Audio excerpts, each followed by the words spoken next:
आज 16 सितंबर 2023 की बाबा की साकार मुरली है। मुरली के महावाक्य हैं, मीठे बच्चे, घर घर को स्वर्ग बनाने की जिम्मेवारी तुम बच्चों पर है। सबको पतित से पावन होने का लक्ष्य देना है, दैवी गुण धारण करने हैं। प्रश्न है, ईश्वरीय गोद में आने से तुम बच्चों को कौन सा अनुभव होता है? उत्तर है, मंगल मिलन मनाने का अनुभव ईश्वरीय गोद में आने वाले बच्चों को होता है। तुम जानते हो, संगम युग है ईश्वर से मिलन मनाने का युग। तुम ईश्वर से मिलन मनाकर भारत को स्वर्ग बना देते हो।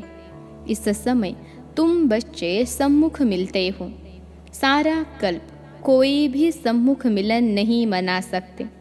तुम्हारा यह बहुत छोटा सा ईश्वरीय कुल है। शिव बाबा है दादा, ब्रह्मा है बाबा और तुम बच्चे हो भाई बहन। दूसरा कोई संबंध नहीं। गीत है, नई उम्र की कलियां। ओम शांति। बाबा जब आते हैं तो पहले कुछ समय साइलेंस में बैठना चाहिए, क्योंकि पहले पहले दान दिया जाता है याद का। याद से ही पतितों को पावन बनाना है। तुम बच्चे दान दे रहे हो और ले रहे हो। बाप आकर कांटों से कलियां बनाते हैं, फिर कलियों से फूल बनते हैं। तुम जानते हो, हमारी सर्विस ही है हर एक को स्वर्ग के लायक बनाना, जैसे तुम बन रहे हो। बाप आकर पहले हेल्थ पीछे वेल्थ देते हैं, पहले शांति फिर सुख। वास्तव में सुख दोनों में है। तुम बच्चों को सुख और शांति दोनों चाहिए, और जो सन्यासी आदि है वह सिर्फ शांति चाहते हैं। सन्यासी सुख नहीं चाहते हैं। सुख तो वह दे न सके। अगर शांति देवे तो भी अल्पकाल क्षणभंगुर सुख के लिए। कहते हैं कि सुख तो कागविष्टा समान है। सन्यासी बहुत करके शांति चाहते हैं मुक्ति के लिए। मुक्ति दूसरा कोई दे नहीं सकता। इसको बेहद की मुक्ति, बेहद की जीवन मुक्ति कहा जाता है। सो बेहद का बाप ही दे सकते हैं। तुम जानते हो, इस समय सब कांटे हैं, कांटे चुभते हैं। बाप कहते हैं, सब एक दो को काम कटारी से मारते हैं। उनको पता नहीं है कि काम कटारी को हिंसा कहा जाता है। तुम विकार में जाते हो तो आदि मध्य अंत एक दो को दुख देते हो। यह है दुख की दुनिया। सुख की दुनिया स्वर्ग को कहा जाता है, जबकि नई सृष्टि नया भारत है। भारतवासी जो देवी देवताओं के पुजारी हैं, जानते हैं कि इन देवताओं का राज्य था जिसको स्वर्ग कहा जाता है। यह भी महसूसता आती है। लक्ष्मी नारायण के मंदिर में जाकर उनकी महिमा गाते हैं। समझते हैं भारत के यह मालिक थे, भारत स्वर्ग था। यह भी महसूसता आती है, परंतु हवा के मुहाफिक। समझते तो है भारत में लक्ष्मी नारायण के इतने मंदिर बनाते हैं तो उन्होंने राजधानी थी। महाराजा महारानी कहा जाता है, परंतु कब थे सो भूल गए हैं। कितनी साधारण भूल है, कोई जास्ती टाइम नहीं हुआ है। 5000 वर्ष की बात है। क्राइस्ट बुद्ध आदि को 2-2500 वर्ष हुए हैं। उनके लिए ऐसे कहते हैं कि रीइनकार्नेशन किया। यूँ तो रीइनकार्नेट हर एक करते हैं। आत्मा आकर प्रवेश करती है, इसको भी रीइनकार्नेट कहेंगे। परंतु पहले बड़ों का नाम गाया जाता है। कहा जाता है परमपिता परमात्मा रीइनकार्नेट करेंगे, तब आकर शरीर में प्रवेश करेंगे। रीइनकार्नेट का अर्थ यह है। तो जो बड़े नामी ग्रामी होते हैं उनके लिए यह कहा जाता है, जैसे बुद्ध का रीइनकार्नेशन, क्राइस्ट का रीइनकार्नेशन, बौद्धि और क्रिश्चियन का भारत से कनेक्शन देखने में आता है। गुरु नानक को 500 वर्ष के लगभग ही दिखाते हैं। उनका भी छोटा सा रीइनकार्नेशन है, वह बड़े हैं। तो रीइनकार्नेशन सब करते हैं। अब परमपिता परमात्मा को बुलाते हैं, परंतु वह कब आएगा, कैसे आएगा, यह नहीं जानते। शरीर में तो जरूर आना होता है, परंतु जन्म न लेने कारण उनको रीइंकार्नेशन कहा जाता है। छोटा बच्चा तो नहीं बनते हैं। सबसे बड़ा रीइंकार्नेशन परमपिता परमात्मा का कहेंगे। गाते हैं परमात्मा 24 अवतार लेते हैं। अब कह देते पत्थर पत्थर में अवतार लिया। गिरते जाते हैं, जैसे भारत गिरता जाता है वैसे उनकी कथनी भी गिरती जाती हैं। बाप नई दुनिया का रचयिता है, सो जरूर नई और पुरानी के संगम पर आएंगे। उनको सबसे बड़ा रीइंकार्नेशन कहेंगे। शिव का सबसे बड़ा रीइंकार्नेशन है, परंतु मनुष्य समझते नहीं हैं, क्योंकि परमात्मा से बेमुख हुए हैं। निराकार से परिचित जरूर हैं, परंतु वह यह नहीं जानते कि परमात्मा कब आते हैं, क्या आकर करते हैं। ऐसे नहीं कि विष्णु का रीइंकार्नेशन कहेंगे, देवी देवता धर्म का रीइंकार्नेशन नहीं कहेंगे। देवी देवता धर्म की स्थापना कहेंगे। विष्णु अवतार का एक नाटक भी बनाते हैं। अब वास्तव में विष्णु अवतार की तो बात ही नहीं। तुम अब विष्णु के कुल के बन रहे हो। ईश्वर का कुल है ना। यह शिव का बच्चा ब्रह्मा, ब्रह्मा के बच्चे तुम। इसको ईश्वरीय कुल कहा जाता है। परमपिता परमात्मा कहते हैं, मैं आकर तुमको अपना बनाता हूँ। मैं आकर तुम बच्चों का बाप बनता हूँ तो सबका बाप, परंतु अभी तुम ब्रह्मा द्वारा मेरे बने हो, इसलिए तुम मुझे दादा कहते हो। आत्माओं का बाप तो है ही, सब जानते हैं। इस समय में आया हुआ हूँ, तुम ही अभी मिलते हो। बेहद के बाप से तब मिलते हो जब बाप जन्म देते हैं। अभी तुमको धर्म का बच्चा बनाया है ब्रह्मा द्वारा। विकार के तो बच्चे हो न सके। इतनी प्रजा है, बहन भाई कितने हैं, तो यह सब मुख वंशावली ठहरे ना। सन्यासियों की वंशावली नहीं होती है, क्योंकि उनमें दादा बाबा का कोई कनेक्शन नहीं है। यहाँ बाप भी है, दादा भी है। दादा इनको यानी बड़े भाई को कहा जाता है। बाप आकर अपना बनाते हैं। तुम जानते हो हम ईश्वर की गोद में आए हैं। यह मंगल मिलन है, कलयुग का अंत और सतयुग की आदि। इसको ही संगम कहा जाता है। संगम में मिलन होता है, जैसे 3 नदियों का संगम है। उसमें क्या होता है? गुरु लोग और जिज्ञासु का मंगल मिलन होता है। वह तो हो गया जिस्मानी, गाया भी हुआ है आत्मा और परमात्मा का मंगल मिलन। यह सबसे अच्छा है। आत्माएं मिलती हैं परमपिता परमात्मा से। इसमें पानी के नदी की बात ही नहीं है। यहाँ तुम बैठे हो, यह तुम्हारा बहुत भारी मंगल मिलन है। आत्माएं भी चैतन्य हैं। परमपिता परमात्मा का यह लोन लिया हुआ शरीर है।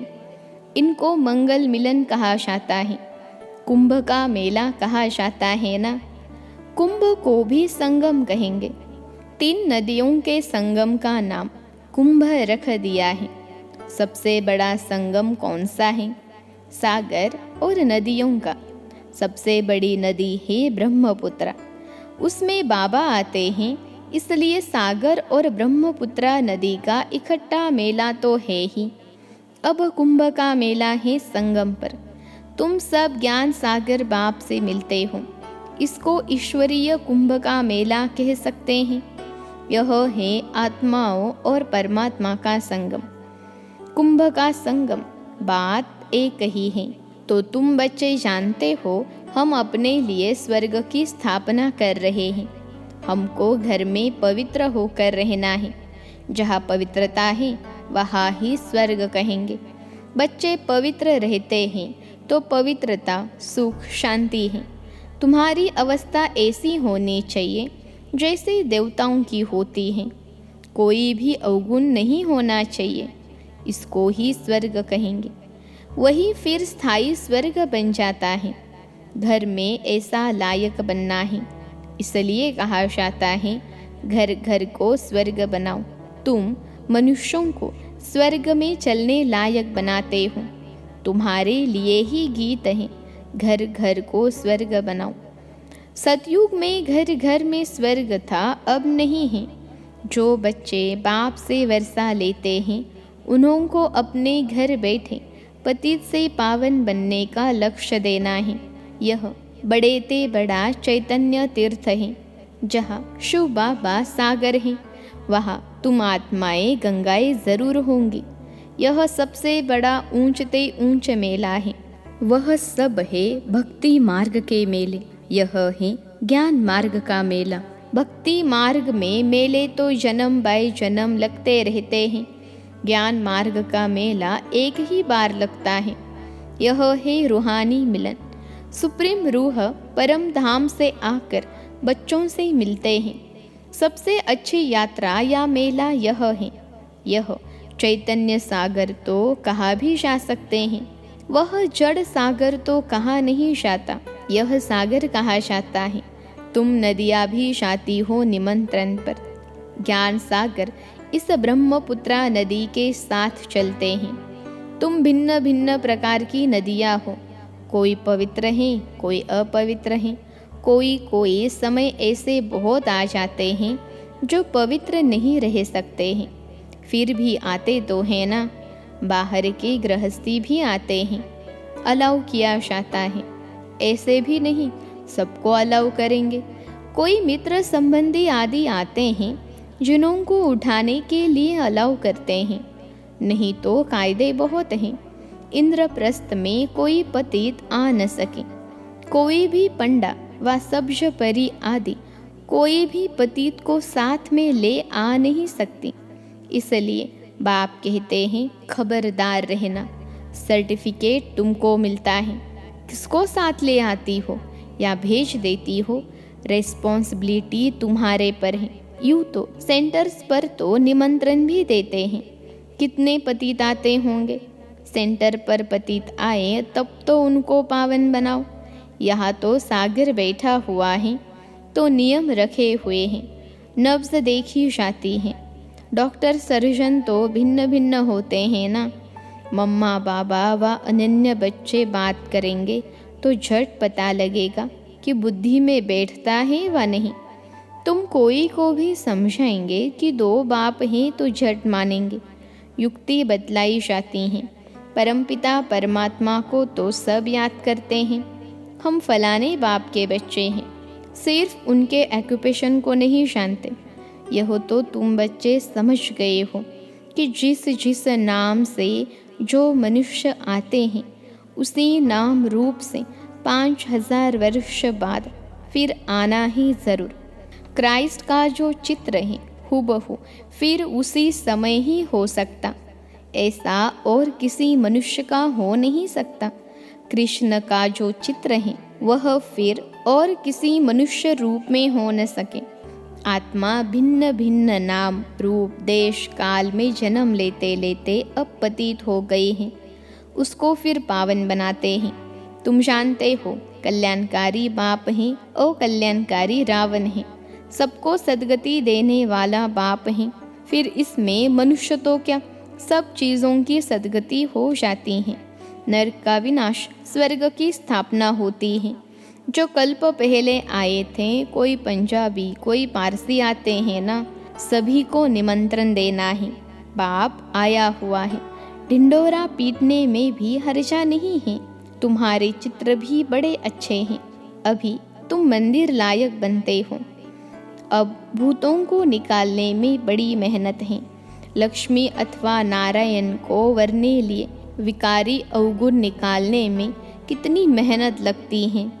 कोई को काम का भूत, कोई को क्रोध का भूत, किसको मोह का भूत थप्पड़ मार देते हैं, एकदम गिर पड़ते हैं। लोभवश भी गिर पड़ते हैं। अच्छे अच्छे घर की बच्चियाँ मिठाई देखेंगी तो छिपा कर खा लेंगी। लोभ ने भी कितनों को नुकसान पहुँचाया है।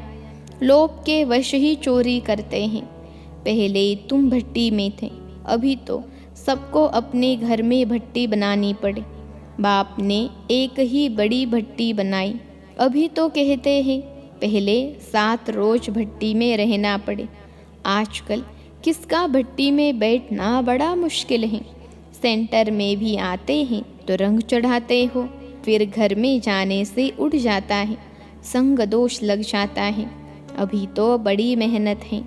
अभी तुम बच्चे जानते हो हम ईश्वरीय कुल में बैठे हैं, दादा बाबा और हम भाई बहन हैं। ब्राह्मण कुल सर्वोत्तम गाया हुआ है। उन ब्राह्मणों को भी तुम ज्ञान दे सकते हो। ब्राह्मण है उत्तम चोटी। यह संगम युगे ब्राह्मण ही फिर देवता बनते हैं। पहले तो देवताओं से भी ऊंच ब्राह्मण है। चोटी तो ऊंची ठहरी ना। तुम ब्राह्मण देवताओं की पूजा करते हो, अपने को पुजारी, उनको पूज्य समझते हो। तुम उन पुजारियों ब्राह्मणों को भी यह समझा सकते हो, तुम तो हो सच्चे सच्चे ब्राह्मण संगम युगी। तुम ब्रह्मा मुख वंशावली हो, फिर तुम सो देवता बनते हो। स्वर्ग का देवता जरूर परमपिता परमात्मा ही बनाएंगे। अच्छा, मीठे मीठे सिखलते बच्चों प्रति माता पिता बाप दादा का याद प्यार और गुड मॉर्निंग। रूहानी बाप की रूहानी बच्चों को नमस्ते। हम रूहानी बच्चों की सिखलते रूहानी माता पिता बाप दादा को याद प्यार गुड मॉर्निंग और नमस्ते बाबा नमस्ते। धारणा के लिए मुख्य सार पहली पॉइंट है, अंदर के अवगुणों की जांच कर उन्हें निकालना है। संग दोष से अपनी संभाल करनी है। देवताई गुण धारण कर स्वयं को लायक बनाना है। दूसरी पॉइंट है, घर घर को स्वर्ग बनाने की सेवा करनी है। भूतों को बाप की याद से भगाना है। बाप के साथ मंगल मिलन मनाते रहना है। आज का वरदान है, अपने अनादि संस्कारों को इमर्ज कर सर्व समस्याओं को पार करने वाले उड़ता पंछी भव। अपने अनादि संस्कारों को इमर्ज कर सर्व समस्याओं को पार करने वाले उड़ता पंछी भव। विश्लेषण है, आप सब अनादि रूप में हो ही उड़ने वाले, लेकिन बोझ के कारण उड़ता पंछी के बजाय पिंजड़े के पंछी बन गए हो। अब फिर से अनादि संस्कार इमर्ज करो, अर्थात फरिश्ते रूप में स्थित रहो। इसी को ही सहज पुरुषार्थ कहा जाता है। उड़ता पंछी बनेंगे तो परिस्थितियाँ नीचे और आप ऊपर हो जाएंगे। यही सर्व समस्याओं का समाधान है। आज का स्लोगन है, हर कदम में कल्याण समझ हर आत्मा को शांति की शक्ति का दान देना ही सच्ची सेवा है। हर कदम में कल्याण समझ हर आत्मा को शांति की शक्ति का दान देना ही सच्ची सेवा है। अच्छा, ओम शांति।